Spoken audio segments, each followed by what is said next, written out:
El precio del barril de crudo sigue subiendo, ya van 6 meses consecutivos de aumento de precios, una de las consecuencias, además, hoy del acuerdo de la Unión Europea para prohibir parcialmente el petróleo ruso.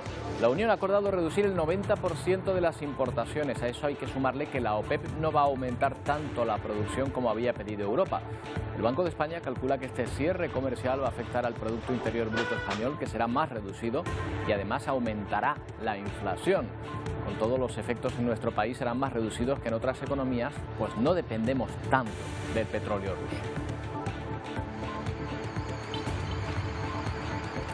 ¿Qué tal? Buenas tardes. Y la OTAN cobra protagonismo por un triple motivo. El primero es la guerra de Ucrania, que ha servido para revitalizar el papel de la organización, un favor con el que Vladimir Putin quizá no contaba. El segundo, la conmemoración del 40 aniversario de nuestro ingreso, aunque 4 décadas después parte del gobierno se cuestiona si deberíamos seguir. Y eso a pesar, y aquí va la tercera, de que el gobierno ha apostado por celebrar la cumbre de la OTAN en Madrid en apenas un mes. España y la OTAN, 4 décadas después.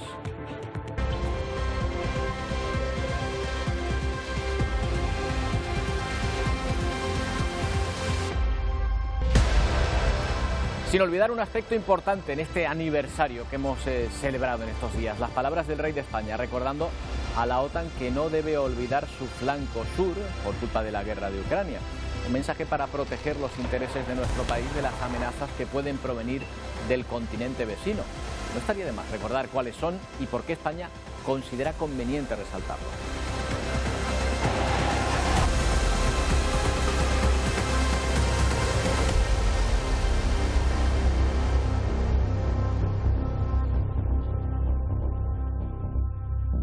Y veremos cómo ha quedado el mapa político en Colombia tras la primera vuelta de las elecciones de este fin de semana.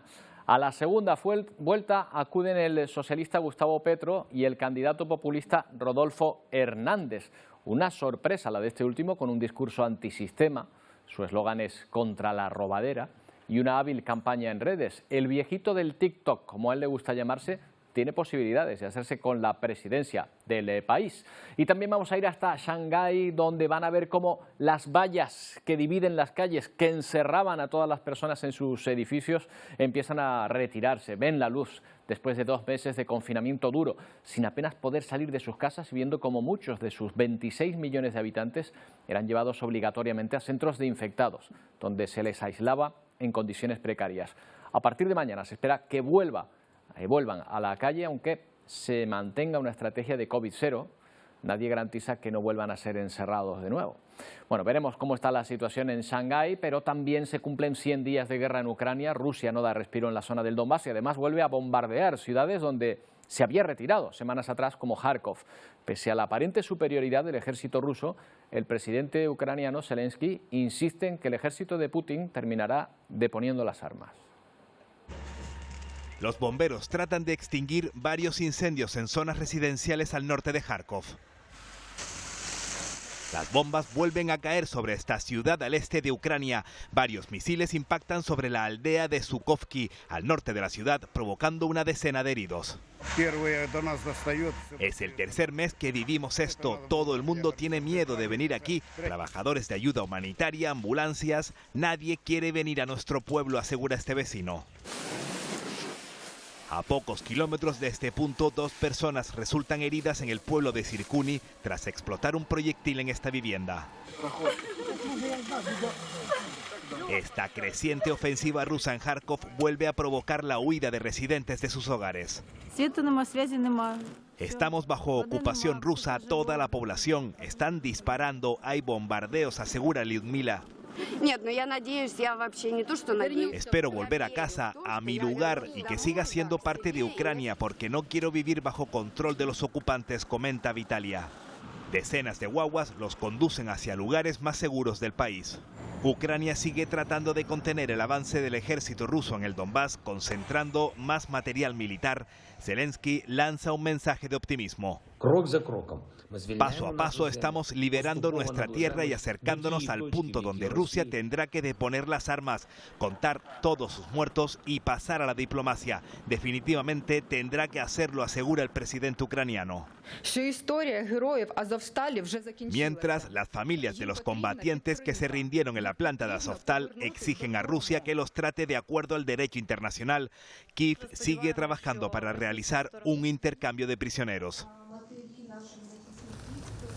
Pues el presidente Zelensky, ahí lo ven, ha sorprendido este domingo visitando la región de Kharkov, la segunda ciudad más grande del país y una, como han podido escuchar, de las más castigadas por la ofensiva rusa. Ha sido su primera visita oficial fuera de Kiev en estos 100 días de guerra. El presidente ucraniano se reunió con las autoridades regionales y locales, además de visitar a sus tropas. Un tercio de esta región, cercana a la frontera con Rusia, está aún ocupada por las fuerzas invasoras.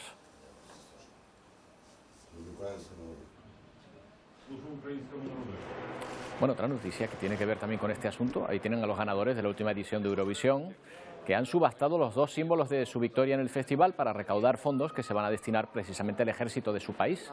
El micrófono de cristal y el icónico gorro rosado, que siempre ha lucido el vocalista de la banda, de Kalus Orquestra, fueron subastados en un evento que se retransmitió por redes sociales y han logrado recaudar 1.185.000 euros, que irán destinados principalmente a la compra de drones de uso militar.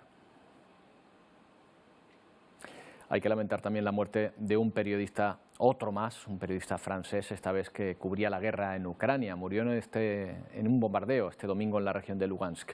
Frédéric Leclerc, de 32 años, fue alcanzado por la metralla de un proyectil mientras cubría la evacuación de civiles en Severodonetsk. Según el presidente francés, Emmanuel Macron, el periodista se encontraba en una guagua humanitaria con civiles que intentaban escapar de los bombardeos rusos.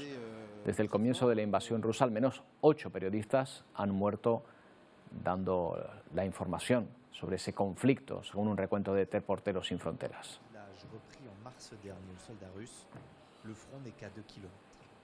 Y después de 100 días de guerra y el intento de varios socios europeos, la Unión veta el petróleo ruso, aunque de forma parcial. Por ahora solo el crudo que llega por barco queda prohibido, ¿verdad, Isiar? Sí, Roberto, y esto supone alrededor del 60% de las importaciones de petróleo ruso que llegan a Europa. Y esto viene a ser por la negativa de Hungría, que rechaza tajantemente hacer un veto absoluto, ya que alega el crudo que pasa por los oleoductos le afecta al 100%. Lo que sí sabemos es que entre otros países, Alemania y Polonia han decidido cerrar el grifo, cortar uno de los oleoductos principales que llega a Rusia. De ahí que el veto al crudo ruso con estas sanciones sea de un 90%, aunque eso sí, debemos esperar a que esto se materialice de forma oficial, que se complete este sexto paquete de sanciones, que esto podrá tardar unos días o incluso semanas. Lo que también se sabe es que el crudo, después de este anuncio de la Unión Europea, ya ha subido al menos un 2%.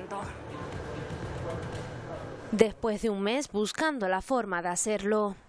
Of all Russian oil imports by the end of the year. This is an important step forward. La Unión Europea sanciona por sexta vez a Rusia y lo hace contra uno de sus recursos más preciados y vendidos.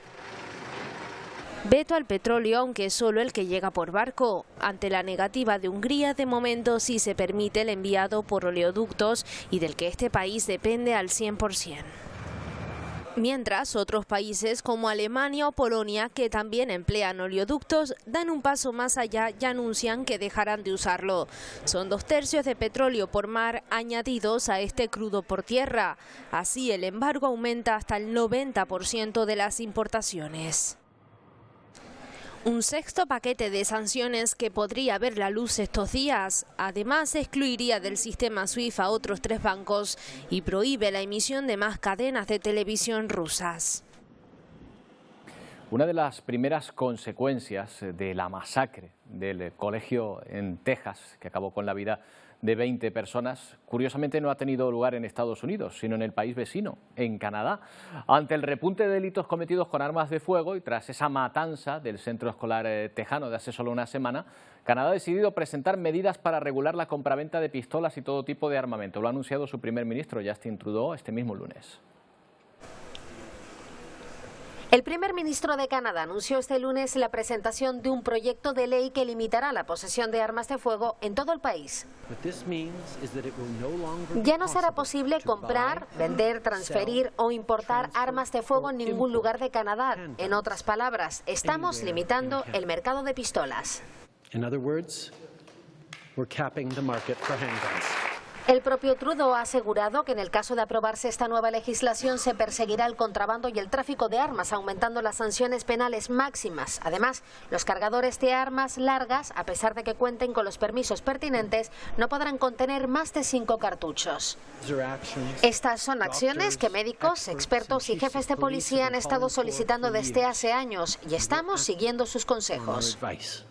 Trudeau ya lo había prometido en su campaña electoral de 2019, acabar con la violencia armada. Las pistolas fueron el arma utilizada en la mayoría de delitos violentos registrados en Canadá entre 2009 y 2020, periodo en el que el número de usuarios aumentó hasta en un 71%.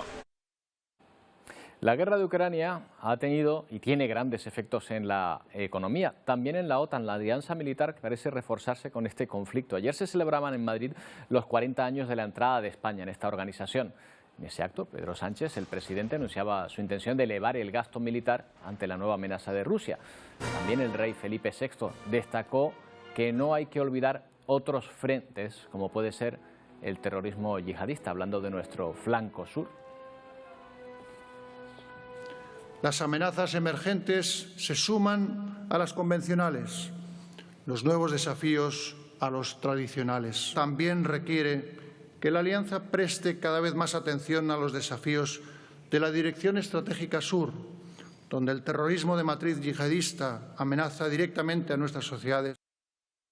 Bueno, vamos a recordar un poco cuáles son las funciones de este club al que pertenecemos desde hace 40 años, de la OTAN. Lo hacemos con Ignacio Rodríguez, es profesor de la Universidad a Distancia en Madrid y experto en Derecho Militar. Ignacio, ¿qué tal? Buenas tardes.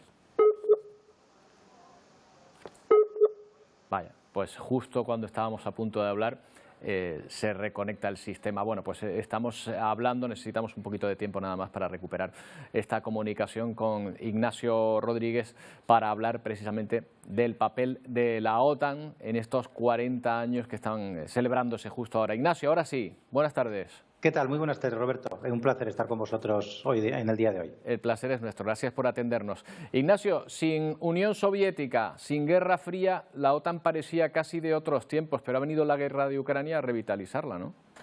Sí, bueno, desde luego. No son de otros tiempos, porque la democracia, los valores occidentales están en valor. Y simplemente el conflicto de Ucrania los ha puesto otra vez encima del tapete. Es decir, siempre han existido los conflictos, la amenaza de los valores occidentales ha estado ahí siempre, no solo a través de la Unión Soviética, sino con otras distintos tipos de amenazas simétricas o asimétricas, y la OTAN cobra todo su sentido. Lo que pasa es que nos damos cuenta ahora, el ciudadano medio se da cuenta ahora de su utilidad y pertinencia. ¿Qué requisitos son necesarios para pertenecer a este club? Sabemos que sirve de cobertura, de paraguas defensivo, pero me imagino que los países miembros también se ven obligados. ¿A qué? Se ven obligados, Roberto, fundamentalmente a mantener un compromiso estable con la propia Alianza Atlántica y a aportar los recursos financieros, humanos y materiales que son necesarios para servir al propósito común. Es decir, es una alianza que está pensada para la defensa de Estados Unidos y Europa occidental, Europa continental, que surgió después de la Segunda Guerra Mundial y que da cobertura mutua, alianza mutua a todos los países miembros de la misma que comparten los valores democráticos. Claro, o sea que si, por ejemplo, ahora el ejército de Putin invadiese Finlandia o Suecia, que ya ha dicho la OTAN que estaría bajo su cobertura desde el momento que pidan su ingreso, ¿España estaría obligada a intervenir en su ayuda? Sí, desde luego. Se articularía la llamada del artículo 5 del Tratado Fundacional de la OTAN y cualquier agresión a un Estado miembro de la OTAN se considera una agresión a cualquiera de los Estados y todos los Estados deben unirse en la respuesta activa frente a esa agresión externa. Lo hemos visto después del 11S con respecto a Afganistán, por ejemplo, donde las fuerzas de ISAF, de la OTAN, han estado presentes hasta hace muy poco tiempo. ¿Es comparable la aportación, el peso de Estados Unidos militarmente a la del resto de sus socios, de los socios de la OTAN juntos? Hombre, qué duda cabe que Estados Unidos es la principal potencia mundial y la aportación financiera de recursos humanos y materiales tiene que estar acorde con ese peso específico que tiene en la economía mundial. Lo que sí es cierto es que la mayoría, el resto de los países, sobre todo la mayoría de los países que tienen una cierta capacidad económica, y estoy pensando fundamentalmente en España, deberían incrementar su inversión y su participación, no solo en el gasto militar en general, sino también en su participación activa en las actividades de la OTAN. Ayer el rey, en el discurso de conmemoración de los 40 años de pertenencia de España a la OTAN, hablaba de que no nos olvidemos del flanco sur. Algunos inmediatamente han mirado a Marruecos, pero el rey se refería en su discurso a una amenaza que viene más del sur, ¿verdad? Claro, Su Majestad el Rey se refería sin duda al Sahel, a la inestabilidad que tenemos en el Sahel, al sur de Marruecos, porque es una zona territorial que genera muchísima inestabilidad, que es una amenaza, es un riesgo para todos los países, no solo para España también, es una amenaza para la desestabilización de países que son amigos, como Marruecos y como Argelia, que necesitan tener unas estructuras democráticas sólidas para precisamente combatir los envites del terrorismo, y desde luego es fundamental que la OTAN se involucre no solo en las fronteras con Rusia, sino también en las fronteras sur de Europa. Marruecos y la amenaza de Ceuta y Melilla yo creo que no estaba sobre la mesa, alguno ha pensado en ella, pero en todo caso el secretario general de la OTAN ya dijo en una entrevista a distintos medios de comunicación en el día de ayer que podrían estar también amparadas bajo la cobertura del artículo 5 de la agresión a Ceuta y Melilla, si así se considerase por la propia OTAN. Ignacio, esa amenaza del Sahel no sería una amenaza de ejército convencional, como por ejemplo lo que está ocurriendo en Ucrania. Supongo que estamos hablando de otra forma de defensa frente a las amenazas que puedan llegar de esa zona. ¿Cuáles son esas amenazas?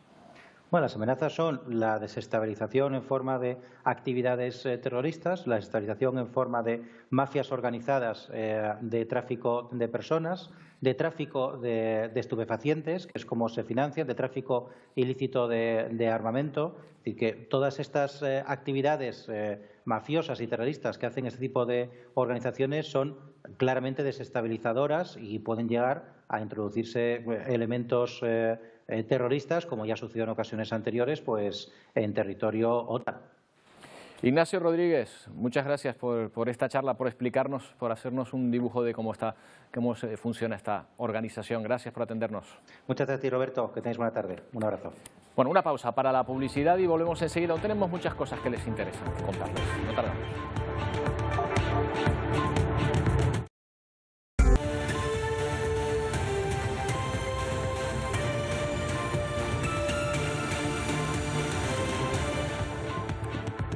El sábado pasado en París se concentraba la atención de buena parte del mundo. Era la final de la Champions League, que ha sido noticia no solo por el resultado futbolístico, sino también por la desorganización que se mostró en ese partido. Obligó incluso a atrasarlo. Las autoridades francesas han admitido que hubo problemas para entrar por las numerosas entradas falsas que tenían los aficionados ingleses, pero a ese problema se le añadió sobre todo los problemas antes y después del partido de orden público.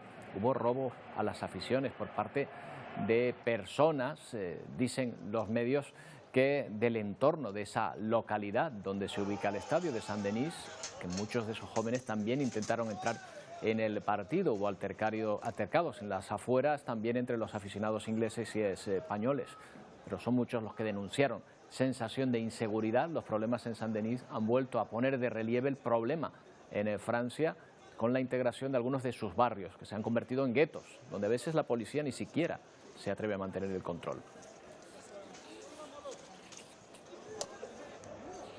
Bueno, hablamos de este asunto con Frédéric Mertens de Villemar, profesor de Relaciones Internacionales de la Universidad Europea. ¿Qué tal, Frédéric? Buenas tardes.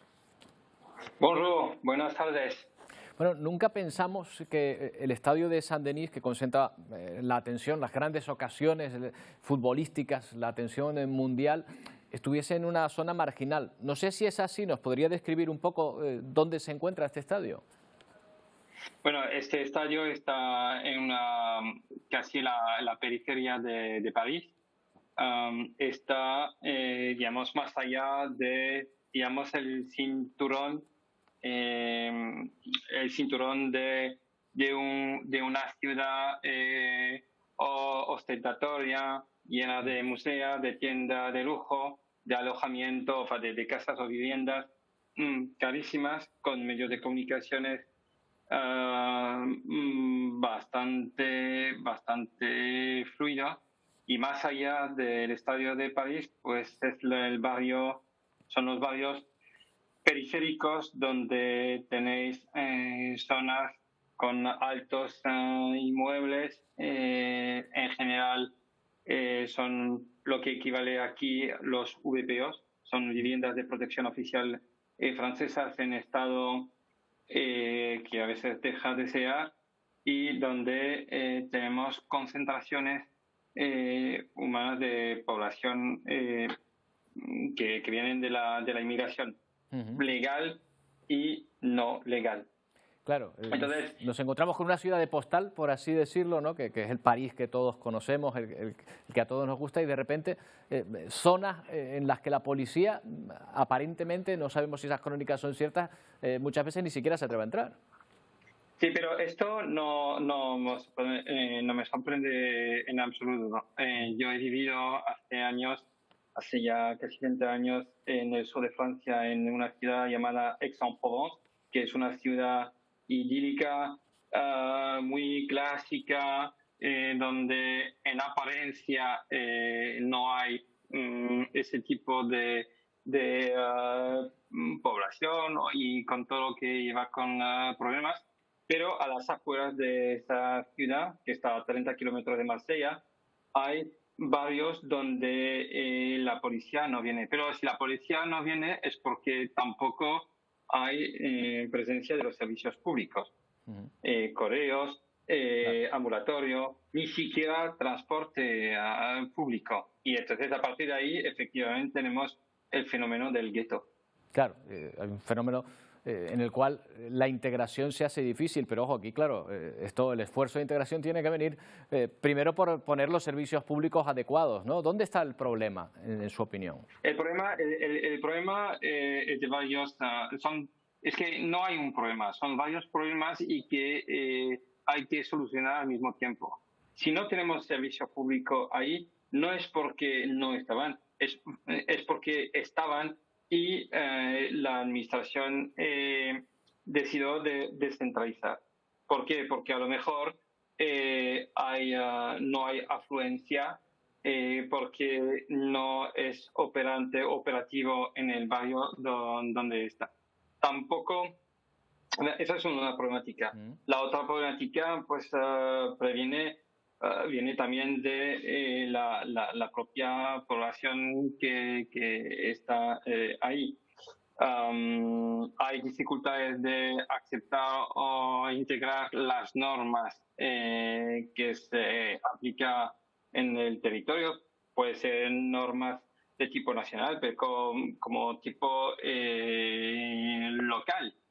Y la otra problemática, y creo que es ahí donde hay que centrar un esfuerzo para recuperar la situación, es a nivel económico, a nivel del empleo.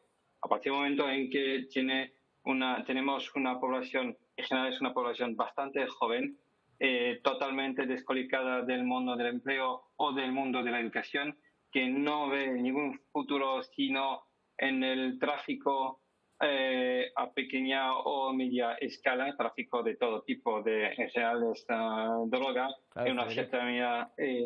Las razones pueden ser muchas y probablemente todas las partes tengan su parte de responsabilidad, pero si un sector de la población se siente abandonado, es difícil que tenga un sentimiento de pertenencia, ¿no? en general, lo cual hace que quiere ir por libre. No, está claro.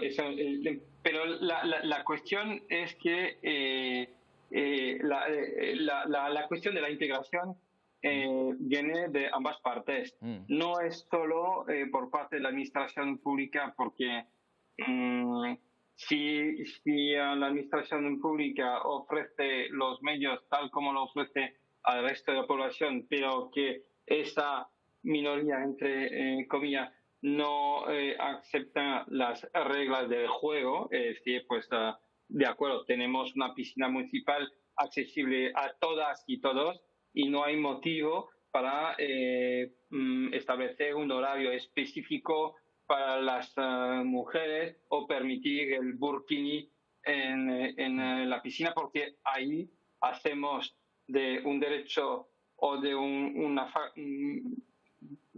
derecho o de una posibilidad abierta a todo el mundo, pues al final es algo reservado a algunas personas que tratan de imponer, entre comillas, su ley o su norma. No y de ahí... Digo, no es un problema, Frederic, nos quedamos sin tiempo, pero no es un problema exclusivo de Francia, ni es un problema nuevo tampoco, pero precisamente esta situación, en el momento en que todo el mundo tenía los ojos puestos en la capital francesa, ha hecho que queramos reflexionar y que queramos ver esta fotografía de este problema del que habla, ocasiones de hablar, momentos para hablar, no solo en Francia, insisto, es un problema que puede darse en muchas grandes capitales europeas. Frederic, muchas gracias un día más. Buenas tardes. Au revoir. Hasta luego. Bueno, y nos vamos de Francia a Shanghái, hasta China. El gobierno de aquel país ha anunciado un programa de acción para acelerar la recuperación económica y la reactivación. En medio del desconfinamiento, ha aprobado para frenar la transmisión de varios brotes de COVID en la ciudad.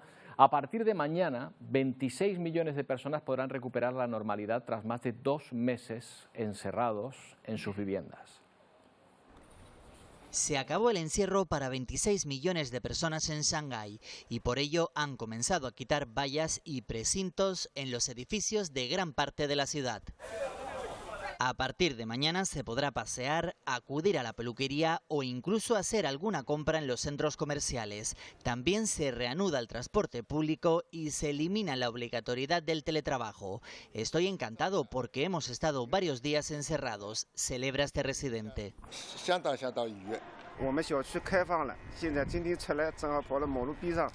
Salí a dar un paseo y vi al peluquero en la calle y aproveché, dice este ciudadano. Actividades que se han podido recuperar por la caída de infecciones en la ciudad. Se espera que en las próximas horas las autoridades anuncien cómo se realizará el desconfinamiento de la población y la vuelta a la normalidad de las empresas. Los negocios reanudarán su actividad de manera ordenada, anuncia el subdirector de uno de los distritos confinados. El gobierno de la ciudad mantendrá las restricciones en las áreas que siguen notificando altos niveles de transmisión. Además, aprobará un paquete de ayudas económicas para las empresas que se hayan visto afectadas por el cierre. Bueno, hemos hablado con muchas personas que viven en Shanghái durante este confinamiento, con algunos canarios, y queríamos hablar ahora en el momento en que va a volver la normalidad o una aparente normalidad. Vamos a ver hasta qué punto. Hablamos con Daniel Vicente López Trompo, es canario, residente en Shanghái. ¿Qué tal, Daniel? Buenas tardes. Hola, buenas tardes de nuevo. Pues buenas noches. Estamos todos aquí muy contentos, sí. Buenas noches allí en China. ¿Están contentos? ¿Ya mañana van a poder salir? Cuéntanos qué es lo que esperan. Sí, a ver, desde hace una semana empezaron a repartir unos pases por según qué zonas que te dejaban salir cada 2 días, 3 horas o diferentes normas, ¿no?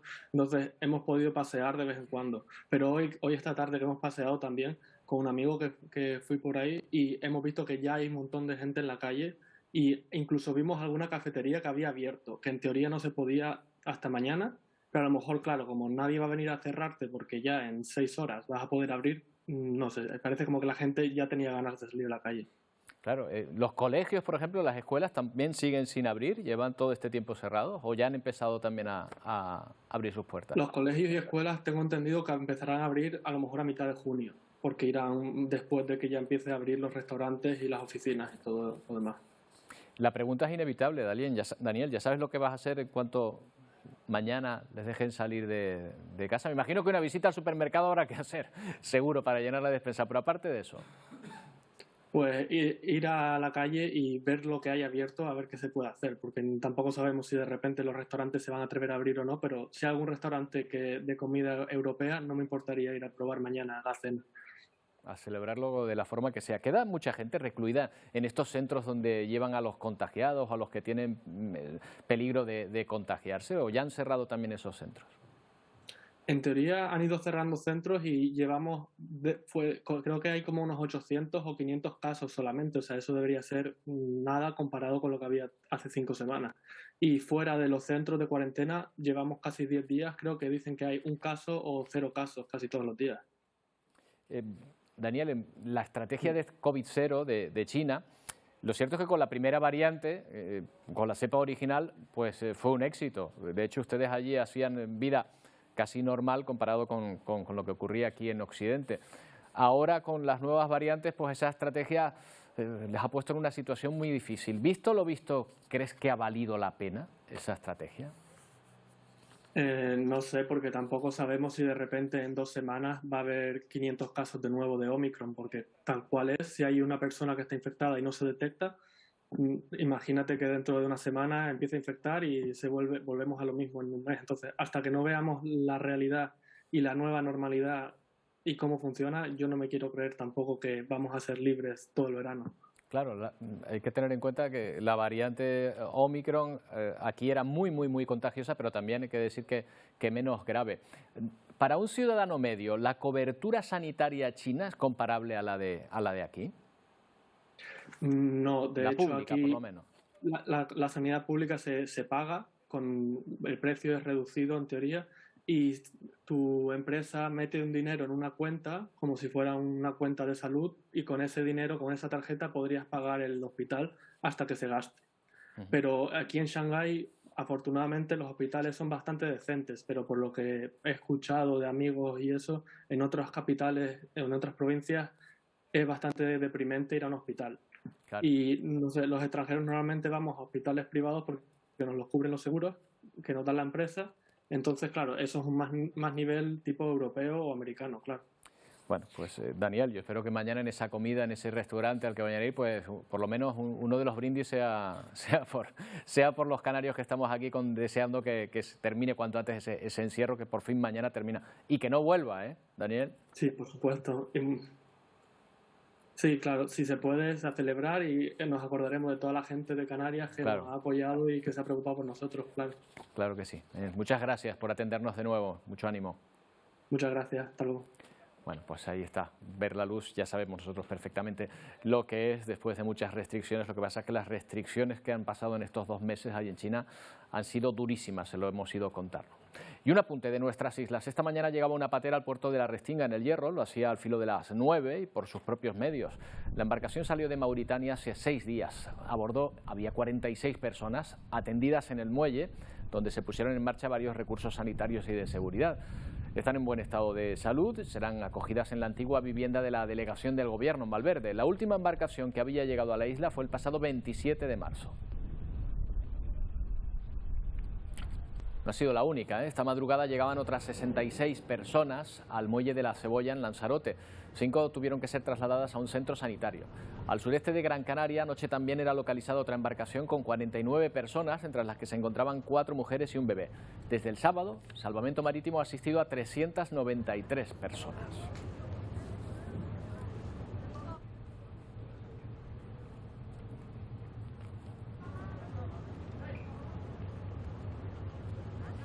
Colombia se prepara para la segunda vuelta de las elecciones, que va a enfrentar a los candidatos Gustavo Petro, de corte socialista por un lado, y por otro el candidato Rodolfo Hernández, un excéntrico empresario que ha centrado su mensaje en la lucha contra la corrupción. Esto marca el comienzo de una nueva campaña que va a durar unos 20 días. Pablo Arango.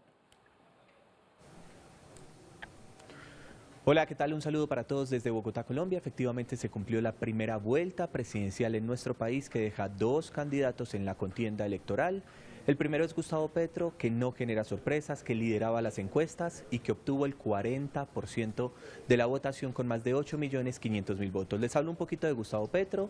Él es exguerrillero, exalcalde de Bogotá, como les digo, lideraba las encuestas y representa a la izquierda de nuestro país, el pacto histórico, pero también se está enfrentando en este momento a quien dio la sorpresa en estas elecciones, el ingeniero Rodolfo Hernández, empresario, que se presenta como candidato independiente, que no asistió a los debates presidenciales y que a través de las redes sociales logró captar el corazón de muchos colombianos. Más de 5.900.000 votos obtuvo con el 28,15% de la votación. Información para la Alianza Informativa Latinoamericana con Pablo Arango Robledo. Bueno, pues vamos a hablar de este asunto a quien que conoce bien Colombia. No en vano ha estado como corresponsal en ese país durante 8 años. Ángela Berge, que además eres canaria, Ángela, ¿verdad? ¿Qué tal? Buenas tardes. Hola, buenas tardes. Sí, soy de Tenerife. Bueno, pues nada, bienvenida, estás en tu casa.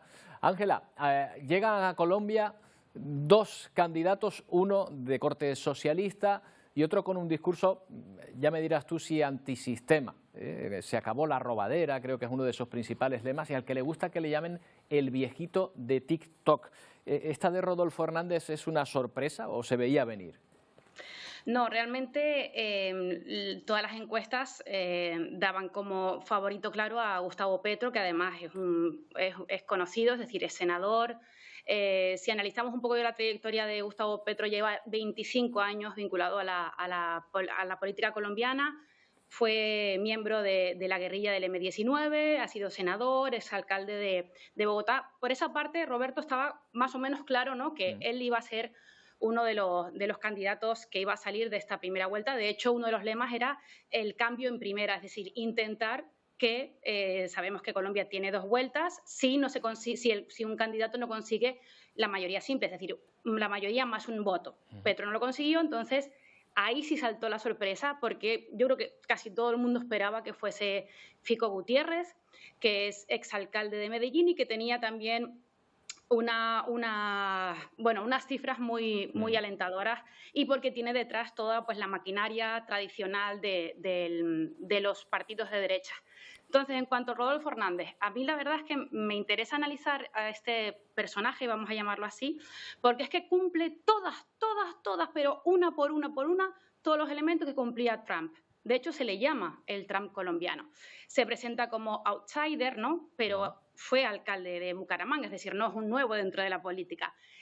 Como tú bien decías, ¿no?, él dice que si nadie roba, pues la plata alcanza a todo el mundo, pero él tiene un caso abierto de corrupción por un tema de Vitalogic durante su mandato, ¿no?, en Bucaramanga. Ha hecho, en fin, algunas declaraciones más que controvertidas, como decir que él admiraba a un importante pensador alemán como Adolfo Hitler. Luego dijo que no, que se había equivocado y que era Einstein, ¿no? Bueno. Pero realmente lo que supone este cambio es esa frustración, ese cansancio y esa situación tan difícil que vive Colombia en un señor de 77 años que de programa político hablo poco, pero TikToks hace muchos. Claro, y a veces, lo de confundir a Hitler con Einstein ya, pues bueno, llama la atención, pero claro, precisamente es lo que se busca, llamar la atención, y es verdad que los mensajes populistas en redes sociales pueden entrar de una forma muy fácil. De hecho, tengo entendido que el de Rodolfo Hernández fue un ascenso prácticamente en los últimos 10 días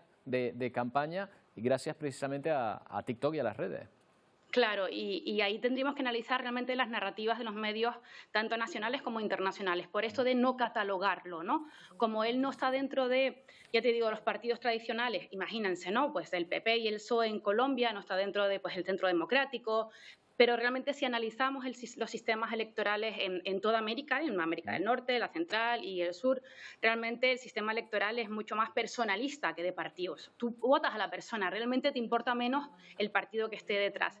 Así que este outsider, este hacedor de frases, pues eso, muy rimbombantes en las redes sociales, pero vacías de contenido. Claro. Hay un vídeo suyo pegándole un tortazo a un, creo que era un concejal, mientras él ha sido candidato, es un tipo como muy faltón. Claro. Pues es un Trump a la colombiana. Ya veo. Pero creo que los medios de comunicación, perdón, Rob. Sí, a veces este tipo de personajes, como has calificado, lo que consiguen en cierta manera es controlar la agenda, es decir, claro, tener la iniciativa. Entonces te pregunto, ¿cuáles han sido los temas de la agenda? Seguro que por lo que me has comentado uno era la corrupción, ¿no? Sí, la corrupción. Ya te digo, aquí tenía apuntado, pues si no se roba la plata nos alcanza para todos. Pero también él ha vendido mucho este tema de la meritocracia, ¿no?, de que él venía él es ingeniero civil, es constructor, es un constructor muy rico. Lo digo porque ves que todo tiene similitudes, ¿no?, con Trump, con la historia de que se ha hecho a él mismo, pero bueno, lo que pasa es que no suele contar cómo se ha hecho a él mismo, y que su batalla de campaña, su foco es la corrupción, porque en Colombia es evidente que la corrupción es uno de los males, de los cánceres pero que más están destrozando el país, sino junto con la violencia es el segundo problema. Hablamos por un lado de este candidato, pero la polémica también ha acompañado a Gustavo Petro, al que se le ha calificado muchas veces como muy cercano a las posiciones chavistas, bolivarianas, y que él en su momento ha tratado también de neutralizar, ¿no? Sí, yo creo que también pues si conocemos las narrativas en España, ¿no? De no nos convertamos en Venezuela, en Colombia, que es su vecino, pues esas narrativas están amplificadas, ¿no? Es verdad que Gustavo Petro, además, como te comentaba antes, fue guerrillero del M-19, no tiene ningún tipo de atentado de sangre, o sea, no participó de esa manera en la guerrilla, pero siempre ha tenido una posición socialista y con el paso del tiempo ha tenido una posición socialista mucho más neutralizada, porque lleva en campaña mucho tiempo, claro. Ha sido senador muchos años, entonces, sobre todo lo que se le achaca a Petro, que bueno, durante su alcaldía en Bogotá tuvo puntos luminosos y puntos bastante negros, es que es una persona con un carácter muy fuerte, es una persona poco dialogante con los suyos, entonces ese es el focus group y que realmente nos va a convertir, ¿no? Va a convertir a Colombia en Venezuela. Pues veremos. Si uno ve los datos, pues se da cuenta que 21 millones de personas en Colombia, son pobres y viven con 300.000 pesos, que son 70 euros al mes. Pues veremos en la segunda vuelta cómo se da y seguro que tendremos oportunidad de hablar de cara a esa segunda vuelta, que es dentro de 20 días, ¿verdad? El 19 de junio. Venga, pues estaremos atentos. Ángela, un placer, muchas gracias. Un abrazo, gracias. Bueno, y desde México nos llegan imágenes del vuelco de un tráiler que transportaba botellines de cerveza. El exceso de velocidad y una distracción al volante fueron las causas del impacto. Lo más curioso, cómo los vecinos se acercaron a robar algunas cajas con botellas. La policía llegó, pero bueno, dejaron que se llevaran prácticamente todo. El conductor del camión fue trasladado a un hospital. No sabemos si le hicieron la prueba del alcohol.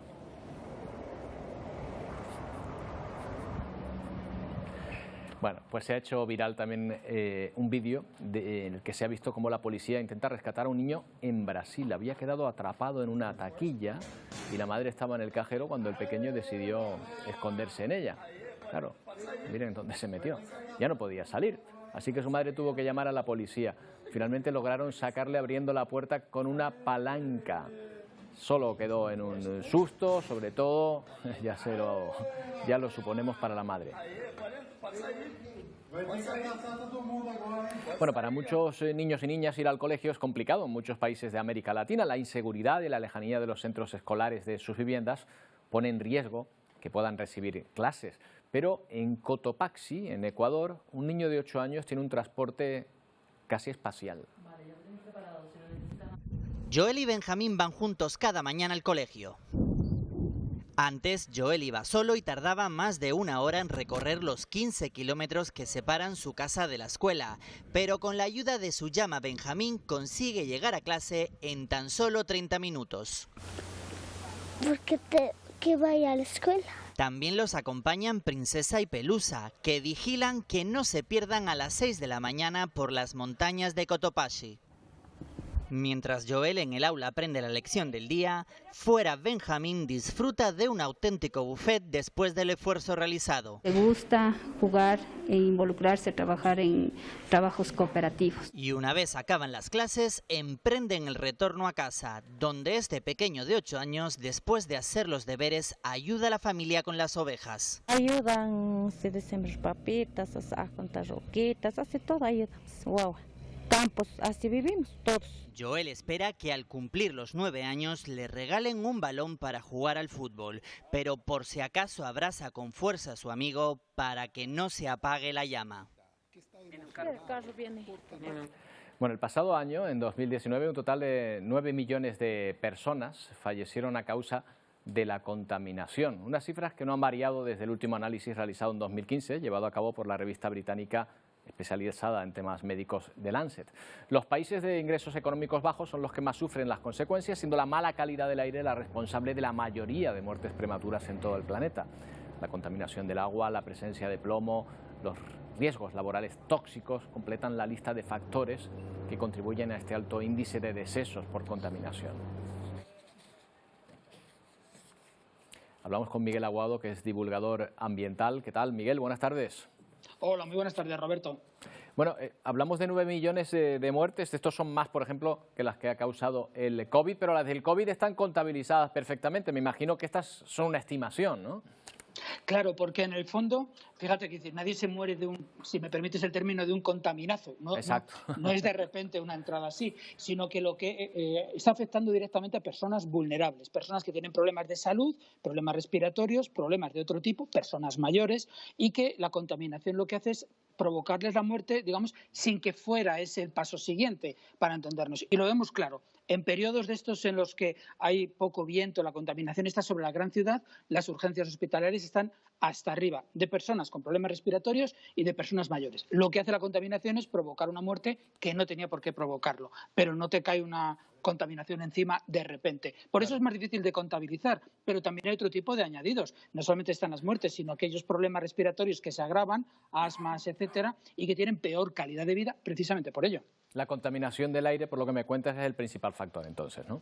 Sí, de los 9 millones se calcula que es algo más de 6,5 millones, es la que más. Y, por supuesto, en el entorno de las grandes ciudades. ¿Qué es lo que más influye? En algunos países pues influye mucho el tipo de calefacción que se tiene, pero lo que es común en todos es los vehículos a motor, los vehículos combustibles. Por eso en las grandes ciudades se habla ya en la Unión Europea y en España de zonas de bajas emisiones, no solo por una cuestión ambiental, sino por una cuestión de afección a la salud. Es el principal problema.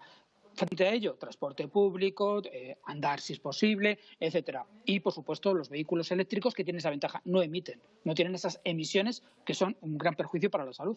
Claro, ¿por qué dicen que afecta más a las personas con menos recursos? ¿Porque tienen menos capacidad para defenderse de ellas? Por ejemplo, en Europa podemos llevar a cabo estas medidas a las que haces referencia, pero a lo mejor en Nueva Delhi no. ¿Es por eso?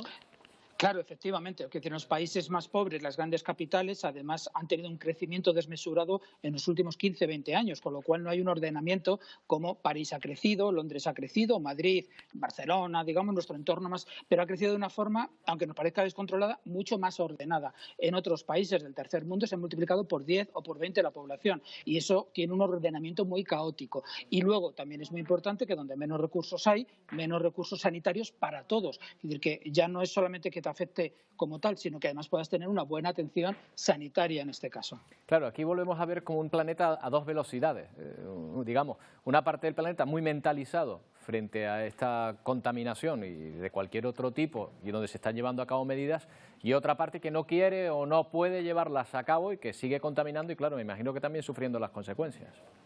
Claro, y aquí es un dilema muy importante. Ya desde las primeras cumbres de la Tierra, representantes de países pobres, entre ellos el de India, decía, cuando yo llegue a los niveles de industrialización que a vosotros, primer mundo, os ha permitido tener el desarrollo que tenéis y además contaminar, entonces podría empezar a hablar de descontaminar. Lo que pasa es que la cuenta atrás ha empezado, o sea, no podemos estar en esto, pero tiene una parte de razón. La mayor parte de la contaminación en conjunto, por ejemplo, que afecta al cambio climático en el planeta, lo hemos producido los países más ricos. Los otros no tenían industria para contaminar, para que nos entendamos. Y ahora tienen que asumir su parte de buena conducta medioambiental, aunque los causantes hemos sido otros. ¿Cómo se arregla? Pues financiando desde los países ricos a los países en vías de desarrollo para que su industria sea limpia y corrija lo que nosotros nos hemos pasado unos años antes. Sí que hay esa diferencia, hay dos velocidades. Lo que ocurre es que hay una velocidad primera y es que el planeta no está para debates o discusiones políticas o de quién tiene más culpa, sino el planeta está diciendo o actúas ya o sube en 1,5 grados, 2 grados, 3 grados, 4 grados y eso nos afecta a todos por igual. Pero una vez más, a los más desfavorecidos se quedan sin cosechas, sin cultivos. Siempre los más desfavorecidos, vulnerables sanitariamente o vulnerables porque sean más pobres, les afecta mucho más de lleno. Está claro. Miguel, muchas gracias. Buenas tardes. Muchas gracias. Bueno, despedimos a Miguel y saludamos aquí en el plató ya a Antonio Cárdenes, con el que volvemos a mirar a Brasil. Antonio, por otro episodio de lluvias torrenciales que además deja un número de muertos ya enorme, 90 fallecidos. Sí, los telespectadores lo recordarán que no hace mucho tiempo miramos a Brasil por aquellas inundaciones, lluvias torrenciales, también deslizamientos de tierra que ocurrieron en diferentes lugares. En concreto, en aquella época siempre miramos a estado de Río de Janeiro, el norte de Río de Janeiro, donde había ocurrido esas lluvias torrenciales. Bueno, pues ahora estamos mirando a otro estado, el de Pernambuco, y su capital, Recife, ha tenido estas imágenes. Roberto, se puede escuchar incluso en los vídeos la gente como grita de jauría porque están viendo esto como está ocurriendo, o en su propia casa, como es este caso, o en casa. Se mueve el suelo, se desliza el suelo bajo sus pies, literalmente. Sí, ahí estamos viendo en esa imagen de la ladera de enfrente cómo por esas lluvias el suelo se vuelve inestable y se desliza completamente. Fíjate estas imágenes aéreas de las inundaciones en este lugar, esta ciudad, Recife, donde, como tú decías, Roberto, hay más de 90 fallecidos después del último conteo que se realizó ayer. Ahora se están despertando en Brasil, en esta zona de Brasil, por tanto, probablemente ese recuento se irá modificando. Hay 26 personas desaparecidas y más de 5.000 que han tenido que abandonar su lugar habitual de residencia y desplazarse a otro lugar porque ese lugar, estas casas han desaparecido o se han visto muy dañadas. Bueno, de Brasil nos vamos a ir a México, donde ya el otro día contamos aquí que se acercaba la temporada de huracanes. Bueno, pues la primera ha llegado. Ágata es ese primer huracán que se formó en el océano. Ya saben que se forman por unas determinadas circunstancias, por la temperatura del mar entre los dos trópicos. Bueno, se formó en el océano y llegó hasta tierra. Ágata llegaba aquí a Oaxaca, la costa este de México, con 170 kilómetros por hora y con lluvias importantes. Estos son los destrozos que ha creado en esa zona. La buena noticia, si es que hay buena noticia, es que al tocar tierra se debilitó y ya no es un huracán. Vamos a ir a ver lo que nos dicen desde allí nuestros compañeros de Azteca México en esa última hora con este huracán. ¿Qué tal, amigos de Alianza Informativa Latinoamericana? Los saludos desde Oaxaca, donde Ágata se ha convertido ya en una depresión tropical después que ingresara ayer a tierra en punto de las 4 de la tarde en la comunidad de La Redonda, municipio perteneciente a San Pedro Mixtepec. De acuerdo a la Coordinación Estatal de Protección Civil, fueron 6 las zonas o regiones de Oaxaca afectadas: la Sierra Sur, la Cuenca, la Costa, el Istmo de Tehuantepec, la zona del Papaloapan y la Mixteca, donde se reportaron lluvias de intensas a muy fuertes. Por fortuna no se reportan pérdidas humanas, únicamente pérdidas materiales muy leves en estos municipios. Actualmente Ágata está presentando lluvias todavía en la zona del Istmo de Tehuantepec, donde se encuentra a 95 kilómetros del puerto de Salina Cruz. De acuerdo al pronóstico, se espera que Ágata avance hacia la zona sur del estado de Veracruz durante todo el día, por lo que aún se mantienen en alerta al menos las comunidades del Istmo de Tehuantepec y la zona de la Cuenca del Papaloapan. De acuerdo a los reportes, como le hemos comentado, no se reportan pérdidas humanas, por lo que será en el transcurso del día cuando las lluvias comiencen a disminuir en la entidad oaxaqueña. Mientras tanto, vamos a seguir muy al pendiente de lo que suceda durante todo el resto del día en el camino de Ágata hacia el estado de Veracruz. Regresamos con ustedes al estudio. Bueno, del continente americano nos vamos hasta Asia, la península de Kamchatka, que no es solo una ficha de Risk, es también un territorio en el que se están registrando ahora hasta 3 volcanes en erupción a la vez. 3 a la vez. Este es el último que ha entrado en erupción. Fíjate esa columna de humo, de ceniza, ¿no? Blanca en este caso, que se ha elevado hasta 12 kilómetros incluso de altitud, ha obligado incluso a modificar el tráfico aéreo en esta zona del mundo. Estamos hablando del extremo noreste más bien, del continente asiático, al este completamente de Rusia. Y este es de los 3 volcanes, el último que ha entrado en erupción. Este volcán, Roberto, como curiosidad te diré que hasta 1950 se pensaba que estaba extinto. Llevaba 1000 años sin entrar en erupción, pero entró en erupción en 1950 y a partir de ahí ha seguido. Fíjate, esa imagen de, bueno, como también nos suena mucho de haberla visto en La Palma, como la nube eruptiva se desplaza, en este caso hacia el sureste, en esa península de Kamchatka, que en esta imagen en concreto podemos localizarla, como decía, al sureste, al noreste, lo diré bien al final, al noreste de ese continente asiático. Bueno, de Kamchatka nos vamos a ir a otro lugar del mundo diferente, Roberto. Fíjate en lo que está ocurriendo en Costa de Marfil. Esto es en África. Tienen el segundo bosque urbano más grande del mundo. El primero está en Río de Janeiro. Esta es en la capital comercial de Costa de Marfil. Ese parque, ese bosque urbano está amenazado por la tala ilegal y lo que han decidido las autoridades es construir un muro de varios metros de altitud alrededor de ese bosque para protegerlo. Tiene un perímetro de 34 kilómetros, bueno, al menos 12 kilómetros de esos 34 van a ir cubiertos con este muro para que la gente no se meta ahí. O sea, literalmente le van a poner puertas al campo. Literalmente. Así es. Por lo menos muros, ladrillos. Bueno, y lo que quieren es, sí, exacto, pero bueno, lo que quieren es que no se tale para que no se sigan construyendo casas en ese entorno que se están construyendo de forma ilegal. Y de Costa de Marfil y de este muro nos vamos a ir a otra construcción hecha por el ser humano, pero está un poco más amable. La vamos a ver en Vietnam. Dicen que ya tienen el récord Guinness como el puente colgante de vidrio de cristal, bueno, transparente, más largo del mundo. Hay otro, no te voy a decir dónde, pero hay otro que es más largo. Lo que pasa es que este tiene truco porque tiene un caminito alrededor de la montaña que lo hace que llega hasta 600 metros de longitud. Bueno, este puente ya se ha constituido, es un atractivo turístico y aparte un lugar donde te da bastante vértigo mirar hacia abajo en esta zona verde de Vietnam. Mira, precioso el puente. Bueno, la verdad es que sí, muy bonito, habría que ir. Oye, por cierto, otra noticia aquí que nos lleva hasta Canarias. Alguien ha fotografiado el famoso rayo verde de la puesta de sol, ¿eh? Sí, el perfil Divulga Meteo de Twitter, José Miguel Viñas ha fotografiado este rayo verde en el puerto de la Cruz. Esta es la imagen real del puerto de la Cruz donde se ha fotografiado. Esta es otra donde se puede ver, bueno, la verdad es que todas son fotografías de no demasiada calidad, pero se puede ver las diferentes fases de ese rayo verde. Lo que ocurre es que cuando el sol llega al horizonte 1 segundo, 2 segundos antes de ponerse, vemos ese rayo verde. Se puede ver si hay condiciones suficientes, si tenemos ese horizonte marítimo, si estamos a determinada altitud y si, bueno, tenemos la suerte de verlo. José Manuel Viñas lo vio el otro día en el puerto de la Cruz, lo fotografió y lo compartió en las redes sociales. Se tienen que dar muchos condicionantes para verlos, pero es verdad que a veces se consigue ver. Los afortunados lo pueden ver. Bien bonito. Bueno, ese rayo verde y ese último destello. El último destello. Gracias, Antonio. Último destello también de este programa. Hoy, para despedirnos, hemos elegido echar un vistazo a la exposición del trabajo fotográfico de Paolo Gasparini, un fotógrafo italiano del que dicen que ha entendido como pocos las contradicciones de América Latina, que intentan reflejarse en la exhibición Campos de Imágenes, que pueden disfrutar en la Fundación Mafre de Madrid hasta finales de agosto. Con estas imágenes les dejamos en las manos de Telenoticias, Paco Luis Quintana, que ya están a la vuelta de la esquina. Volvemos mañana a la 1:30. ¡Feliz día!